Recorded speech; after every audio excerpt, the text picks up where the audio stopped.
Imagine standing in front of a German rifle. The man holding it is trained to kill. You can see the weapon in his hands. You know what it can do. And you have no machine gun. Perhaps you have an old rifle. Perhaps a spear.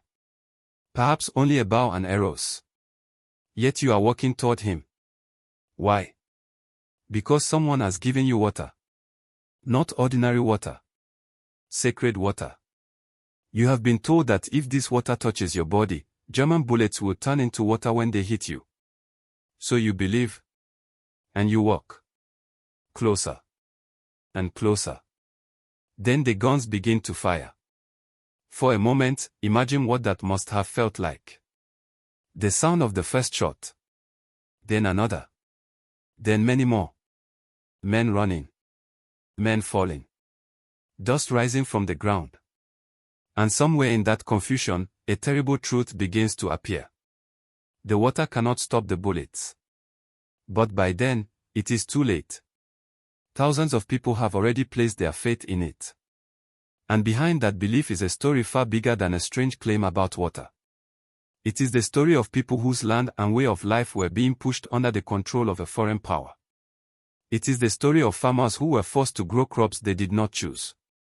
Of labor demanded from people who had little power to refuse. Of communities watching an unfamiliar government reach deeper and deeper into their daily lives. And it is the story of a man named Kinjikitile Ngwale. A spiritual leader who became convinced that the spirits were calling his people to resist. His message traveled from village to village. And the sacred water became known as Maji. Water. But the Maji did something more than give people courage. It helped people from different communities imagine that they could stand together against the same enemy. Soon, what began as anger over colonial rule would become one of the largest and bloodiest uprisings against German rule in Africa. The Germans had rifles. The Africans had courage, traditional weapons, some firearms. And faith. What happened when those two worlds finally met? If you enjoy African stories that take you beyond the familiar pages of history, subscribe to the African Archive. Because sometimes, the stories that tell us the most about a people are the ones we were never taught. Now, let us go back to the beginning. Before the water. Before the bullets. Before the rebellion. To a time when the people of this land were simply living their lives. Until a foreign flag began to appear over them. Chapter 1. Before the water. Before the Germans arrived. The land that would later become part of Tanzania was already full of life. There were villages scattered across the countryside. Farmers worked the soil. Cattle moved across the grasslands. Hunters knew the forest. Traders traveled between communities, carrying goods from one place to another. Families raised children, celebrated important occasions, buried their dead, and passed their stories from one generation to the next. There were many different peoples living across the region. They did not all speak the same language. They did not all have the same customs. And they were not one country. Some communities were ruled by chiefs and local leaders. Others organized their affairs differently. But they all had something in common. They knew their land. They knew how to survive on it. And they had their own ways of understanding the world around them. Then, during the late 19th century, Europeans began tightening their control over this part of Africa. Germany was one of them. In 1884, German officials and businessmen began establishing claims in what became German East Africa. At first, the German presence did not look the same everywhere. But gradually, soldiers, officials, traders and missionaries appeared in more places. German authority began moving inland. And with it came a new idea. The land was no longer simply the land where African communities lived. The Germans now claimed that it belonged to a colonial government. New rules were introduced. Taxes were imposed. People were expected to provide labor. Roads had to be built and maintained. And German officials began interfering with systems of authority that had existed long before they arrived. For a farmer, this change was not something written in a European office. He felt it when a demand came to his village. He felt it when a colonial official told him what he had to do. He felt it when labor was taken from his time. And he felt it when money was demanded from a household that had little of it. The Germans also wanted the colony to make money. One crop became especially important: cotton. Cotton was valuable in European markets. But growing it required land, labor, and time. And the Germans increasingly wanted African farmers to grow it for the colonial economy. For the people living on that land, this created a serious problem. A farmer could not simply think about what would make Germany money. He had to think about his family. What would they eat? What would they plant? What would happen if there was not enough food? What would happen if he refused? These questions slowly became part of everyday life. And there was another problem. Colonial rule was not only changing what people planted. It was changing who had power. A local leader who had once settled disputes or organized his community could now find a German official standing above him. A decision that once belonged to the village could now be made by someone who had arrived from far away. The change did not happen in one dramatic moment. It came little by little. A tax here. A labor demand there. A new order. A new official. A new rule. And each one took a little more control away from the people who had lived there for generations. For many years, people endured these pressures in different ways. Some obeyed. Some tried to negotiate. Some avoided the colonial authorities. Others resisted quietly. But beneath the surface, anger was growing. And eventually, the Germans would make a demand that brought that anger into the open. They wanted cotton. Not tomorrow. Not when the farmers were ready. Now. And in one place, in a field near Nandit, people would make a decision that changed the course of the colony. They would reach down into the soil and tear the cotton out by its roots. Chapter 2. The Cotton Field. For the German colonial government, cotton was a business. For the African farmer, the land was life. That difference would help set the rebellion on fire. Across parts of German East Africa, the colonial government wanted more cotton. The climate was suitable. The European textile industry wanted raw materials. And the Germans believed the colony should produce wealth for the empire. So African farmers were increasingly pressured to grow cotton. But cotton did not feed a family. A farmer could not eat a field of cotton when his children were hungry. He needed food crops. He needed time to work his own land. And he needed control over what happened on that land. Instead, colonial officials were telling him what to plant and demanding labor for projects such as roads and other colonial work. There was also taxation. The colonial government needed money, and taxes helped pay for its administration. But to a poor African household, a tax was not just a number written in a government book. It was something that had to be found. And when there was no money, people could be forced to work. The pressure kept building. Then came the cotton fields. Imagine a farmer standing in front of rows of plants that he had been ordered to grow. The plants are healthy. The leaves are green. The cotton is beginning to form. But he knows that this crop is not really for his family. His time has gone into it. His land has gone into it. And the Germans are the ones deciding what happens next. By 1905, resentment had become widespread in parts of southern German East Africa. People were angry about forced cotton cultivation. They were angry about labor demands. They were angry about taxation. And they were angry about a colonial system that seemed to leave them with less and less control over their own lives. Then, in the Rufiji Valley, something happened. At Nandit, people gathered near a cotton field. This was no battlefield. There were no armies standing opposite each other. Just a field. And cotton. Then someone reached down. He grabbed the plant. And pulled. The roots came out of the earth. Another plant was pulled up.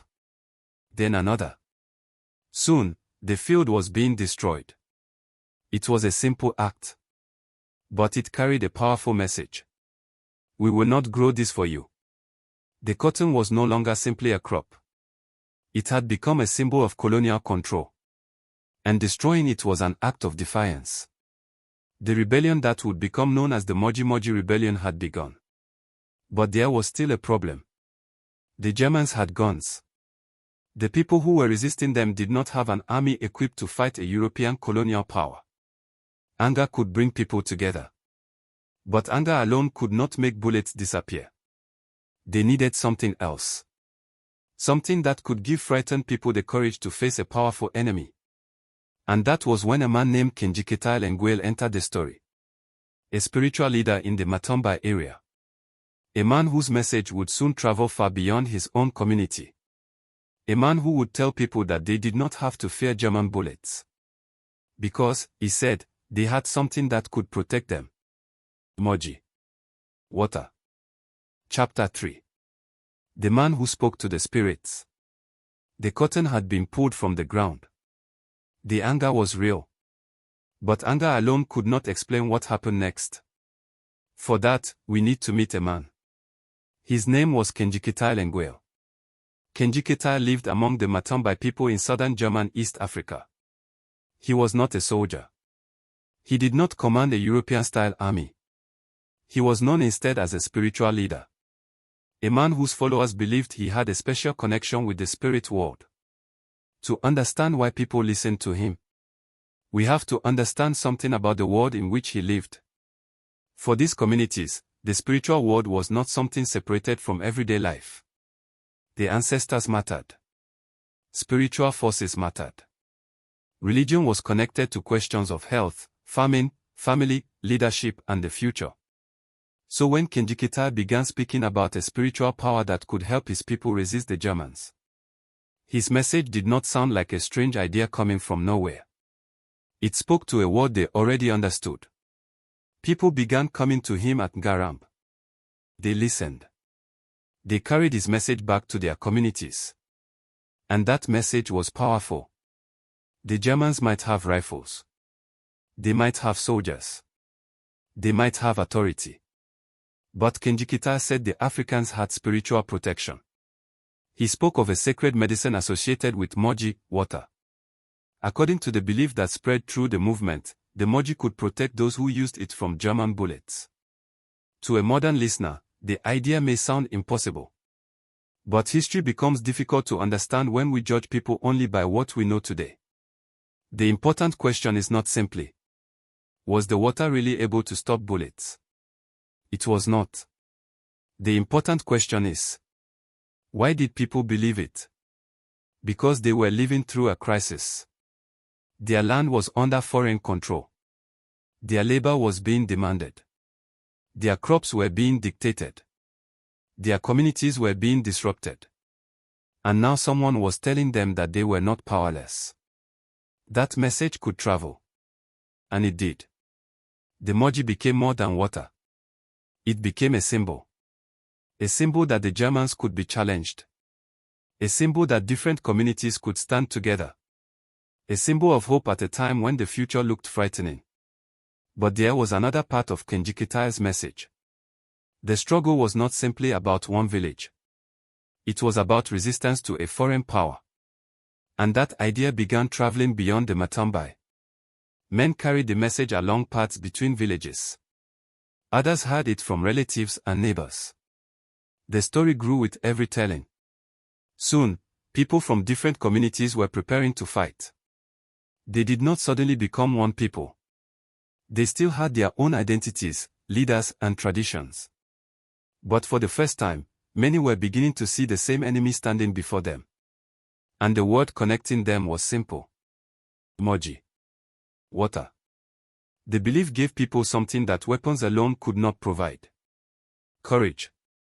Imagine a man who has spent months watching colonial authority enter his life. Now someone tells him that he does not have to be afraid. That there is a spiritual power behind him. That the enemy's bullets cannot defeat him. Fear begins to change into confidence. Confidence becomes action. And action becomes rebellion. Kinjikitile could not have known how far his message would travel. He could not have known how many people would act upon it. And he could not have known what would happen when that belief finally met German firepower. Because the first great test was coming. The fighters were ready. The Maji had been given. The Germans were waiting. And soon, the two sides would meet. That was when belief would meet the bullet. Chapter 4. When the water met the gun. The word Maji was now moving from village to village. Water. Sacred water. The people who received it believed it could protect them from German bullets. For men who had watched their land and labor come under foreign control, the message was powerful. They were no longer simply angry. They were ready to act. Across parts of southern German East Africa, people began attacking symbols of colonial rule. Some went after German stations. Others attacked plantations and other targets connected to the colonial economy. They carried spears, bows and arrows, traditional weapons, and whatever firearms they could obtain. And before some fighters went into battle, they received the Maji. It was placed on their bodies. They believed they were protected. Think about that for a moment. A man is preparing for a fight. He knows the enemy has guns. He knows he may die. But around him are other men who believe the same thing he does. The fear becomes smaller. The courage becomes greater. And then they move forward. At first, the rebellion shocked the German authorities. This was no longer a local dispute over cotton. Resistance was spreading. More communities were becoming involved. The colonial government now faced a serious challenge. So the Germans sent soldiers. And when the soldiers arrived, they brought something the rebels could not match. Modern firearms. The difference was enormous. A spear had to come close to the enemy. A rifle did not. A machine gun could fire again and again. The rebels had courage. The Germans had firepower. Then came the moment everyone had been waiting for. The two sides faced each other. The African fighters believed the Maji would protect them. The German soldiers raised their weapons. Then came the first shot. A man fell. Then another. The bullets did not turn into water. They did not disappear. They tore through flesh. The battlefield that had seemed full of hope suddenly became full of fear. But the fighters did not immediately stop. Some continued forward. Others attacked despite the losses.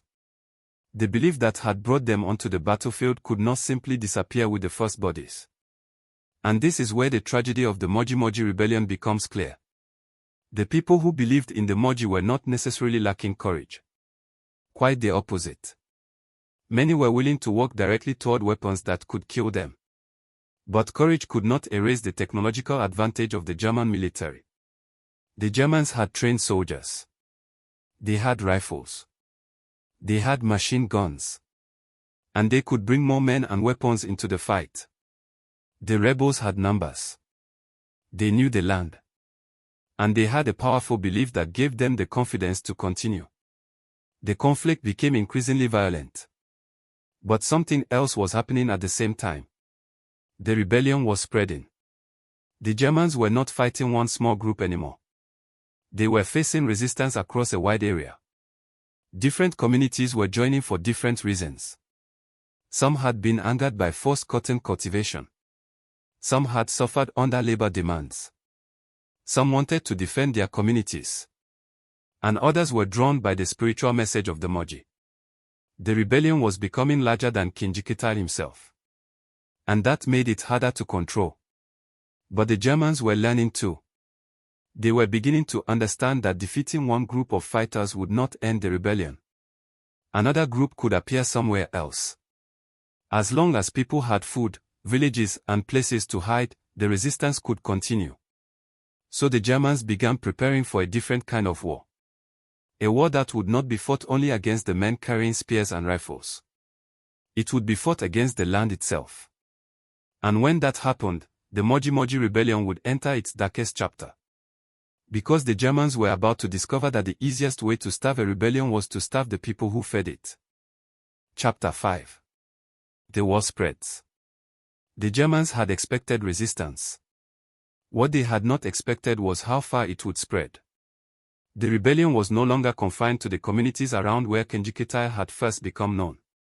News traveled along paths, through villages, and between communities. Men carried the message. Families talked about it.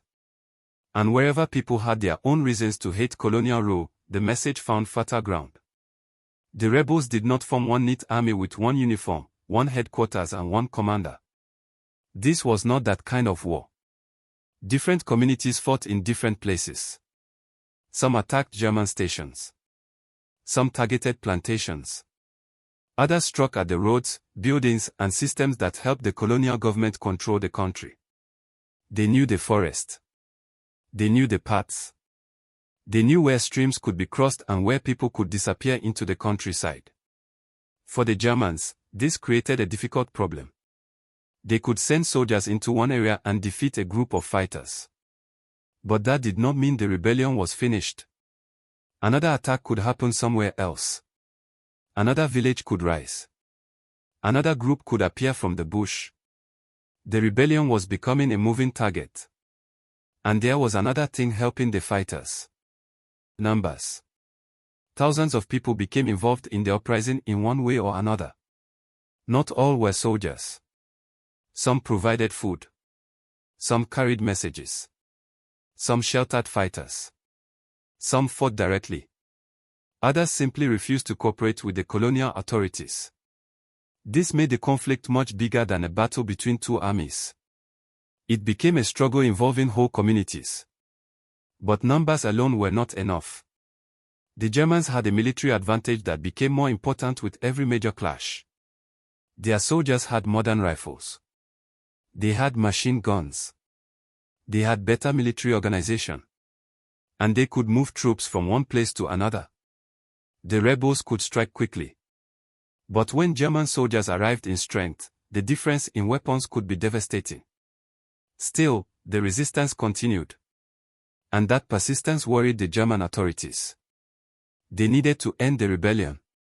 But how? They could not simply chase every fighter through thousands of kilometers of countryside. They needed to find the thing that allowed the fighters to survive. And the answer was not difficult to find. Food.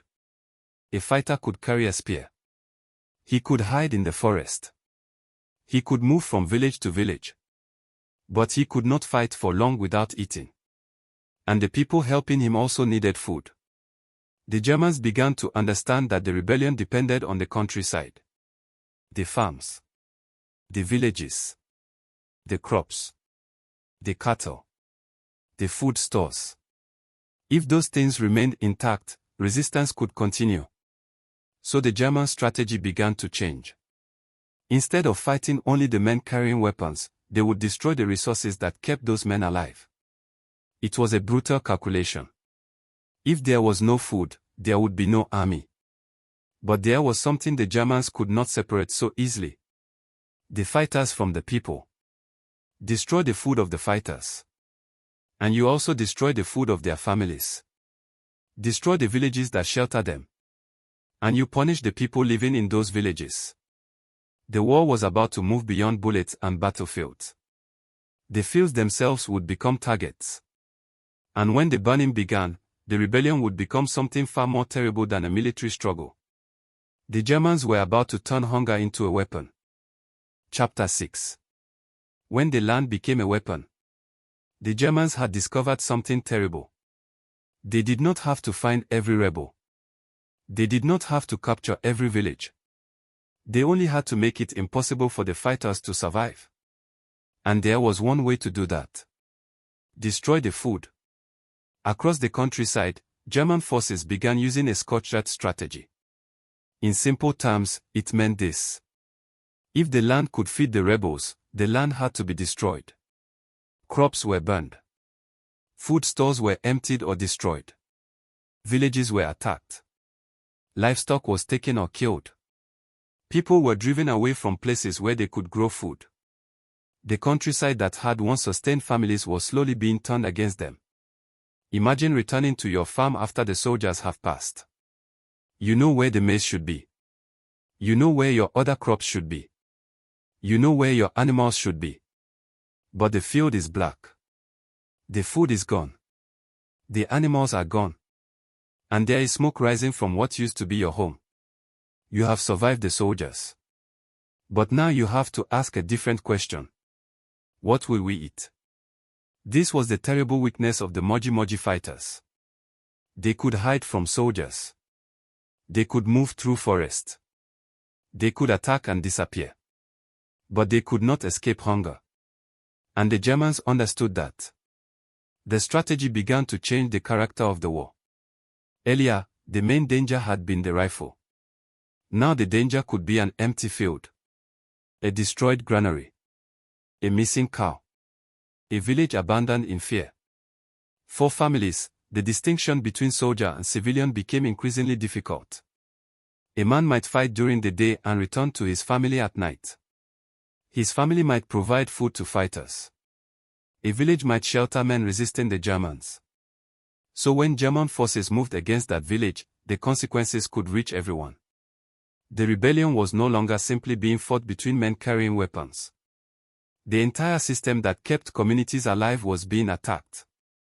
And this was especially devastating because most people depended directly on the land. There were no supermarkets nearby. No trucks arriving from another country with sacks of food. No large warehouses waiting to supply every village. If a farmer lost his harvest, he could not simply go somewhere else and buy another one. The harvest was his food. His family's food. His future. Once it was gone, there was very little to replace it. The same fields that had once been full of life began to look empty. And as the months passed, the consequences became worse. People moved in search of food. Families were separated. The weak became weaker. Children suffered. Disease found people whose bodies were already weakened by hunger. The rebellion was still being fought. But something even more deadly was spreading behind it. Famine. This is one of the most important things to understand about the Maji Maji Rebellion. The number of people who died was not simply the number of fighters killed in battle. Many died because the war had destroyed the conditions needed for ordinary life. The Germans might win a battle in the morning. But somewhere else, a family could be facing its own battle that evening. A mother looking for food. A child too weak to walk. A farmer staring at an empty field. An old man wondering where the next meal would come from. The guns had changed the battlefield. Now hunger was changing the lives of everyone around it. And there was no easy escape. If people stayed near their farms, there might be nothing left to eat. If they moved, they risked disease, hunger, and further violence. If the fighters continued resisting, the destruction could continue. But surrender did not immediately restore what had already been lost. The land had been damaged. The harvests were gone.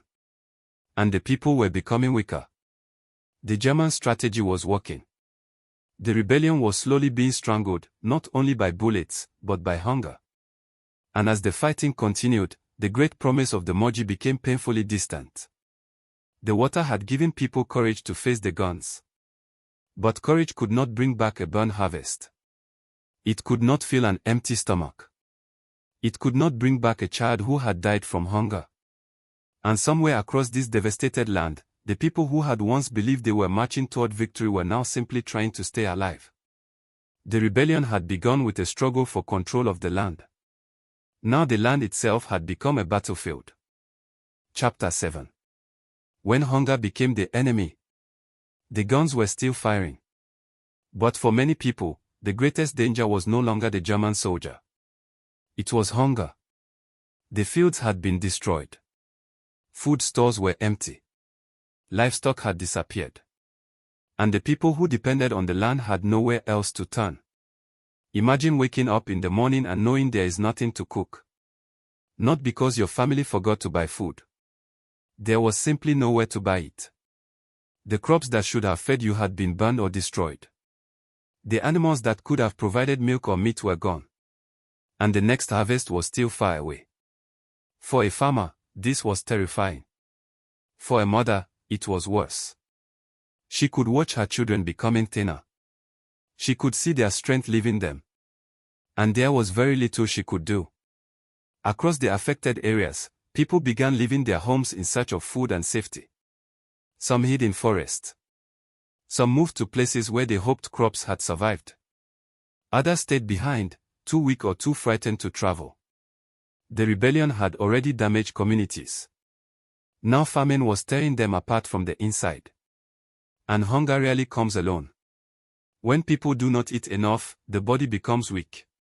When the body becomes weak, disease becomes more dangerous. Illnesses that a healthy person might survive can become deadly when the body has no strength left. So people were dying from more than bullets. Some were killed in fighting. Others died from hunger. Others died from disease. And many died because these things came together. This is why the death toll of the Maji Maji Rebellion is difficult to calculate with complete certainty. There was no modern system recording every death. And many people died far from battlefields, in villages, forests, and places where no official record was made. Historians have therefore produced different estimates. But whatever exact number we choose, the scale of the tragedy is clear. Hundreds of thousands of people may have died as a result of the rebellion, the German military response, famine and disease. That number is difficult to imagine. So forget the number for a moment. Think about one family. A father. A mother. 2 children. They once had a farm. They had food. They had neighbors. They had a place they called home. Then soldiers came. The crops disappeared. The animals disappeared. The family began to move. One child became sick. There was no medicine. There was little food. And eventually, the family that once sat together around a meal was no longer complete. This is what a historical statistic can hide. Behind every number was somebody. A farmer. A mother. A child. A fighter. An old person. Someone whose name may never have been recorded. And while this suffering was spreading, the rebellion itself was beginning to weaken. The fighters were hungry. Their communities were exhausted. Their sources of food had been destroyed. The German strategy was achieving what bullets alone had not. It was becoming harder and harder for the resistance to continue. But the man whose message had helped ignite the rebellion had not disappeared from the story. Kinjikitile Ngwale was still alive. The Germans knew who he was. They knew the influence his message had carried. And eventually, they captured him. The man who had told people not to fear German bullets would soon stand before the same colonial power he had challenged. In August 1905, Kinjikitile was executed by the Germans. His life ended there. But something important had already happened. His message had traveled beyond him. The rebellion was no longer dependent on one man. And although the Germans could kill Kinjikitile, they could not erase what had already happened. The people had resisted. They had fought. They had suffered. And they had left behind a story that would outlive the colonial government that had tried to crush them. But the rebellion itself was not yet completely over. The fighting would continue. The resistance would gradually weaken. And eventually, the Germans would claim victory. But victory would come over a land that had paid a terrible price. Chapter 8. The man dies, but the memory remains. By the time Kinjikitile Ngwale was executed in 1905, the rebellion he had helped inspire had already spread far beyond the word of one spiritual leader. He was gone. But the fighting continued. Across southern German East Africa, other resistance leaders and their followers were still refusing to surrender. They had different reasons for fighting.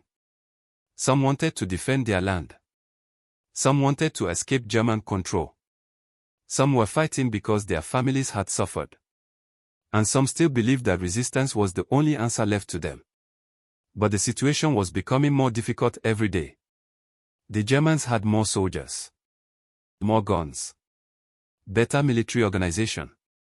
And now they had another weapon on their side: hunger.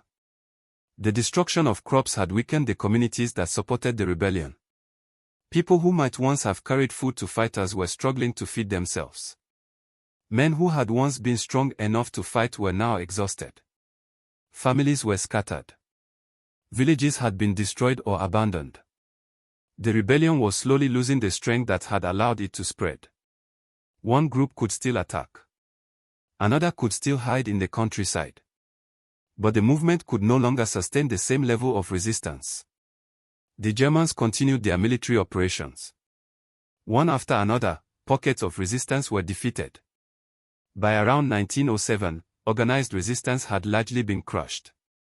The Germans remained in control of the colony.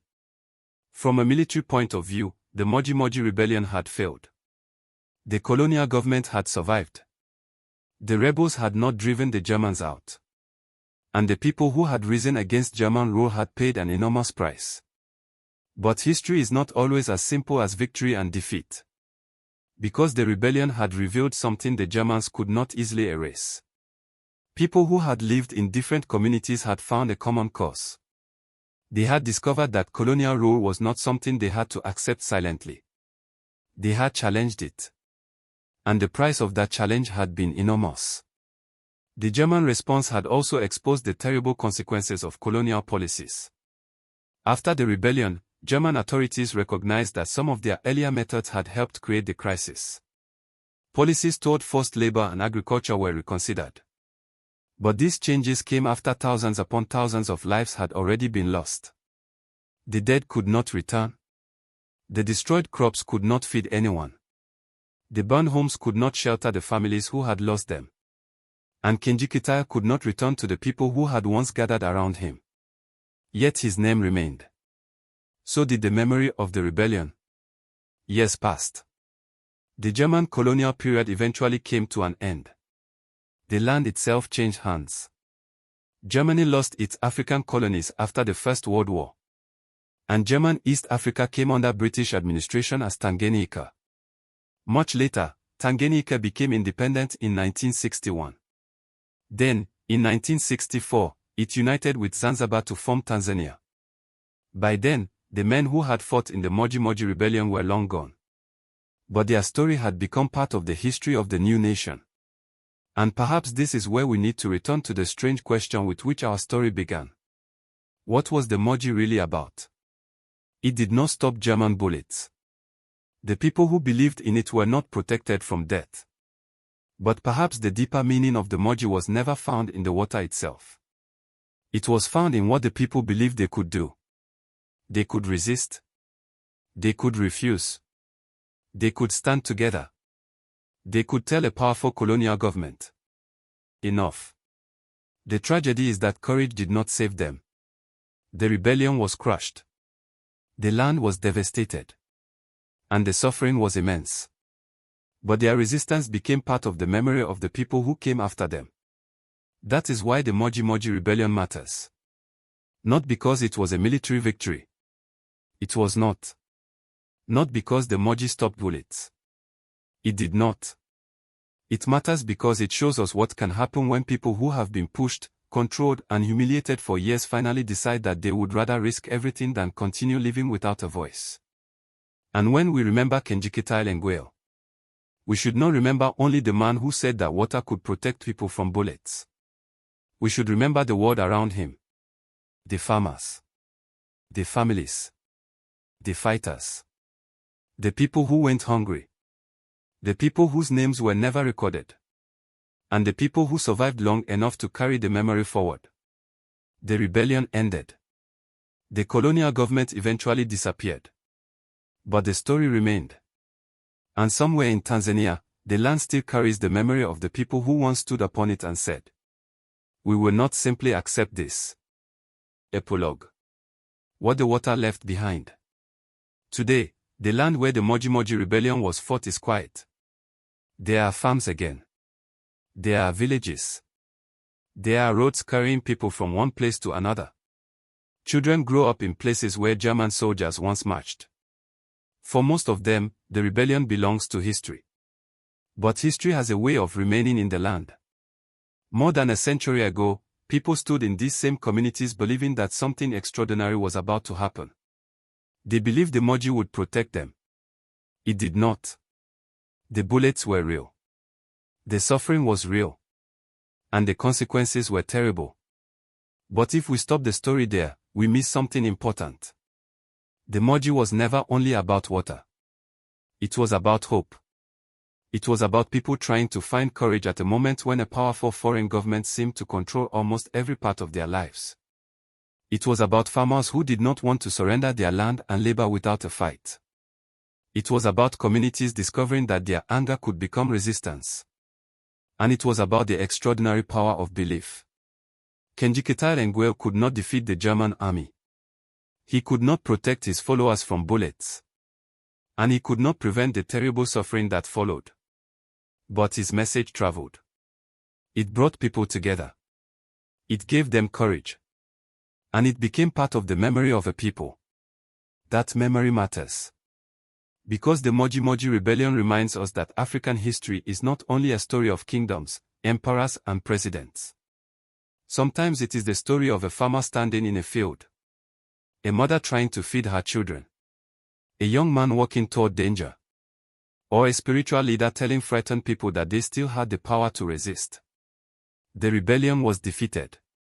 But the people who fought it were not erased from history. Their courage remained. Their suffering remained. And their story survived the colonial government that had tried to silence them. So, did the water stop the bullets? No. But perhaps that was never the most important question. The better question is, what did the water make people believe about themselves? For a brief and extraordinary moment, it made thousands of people believe that they were not powerless. And sometimes, that belief is where resistance begins. This is the African Archive. And this story must never be forgotten.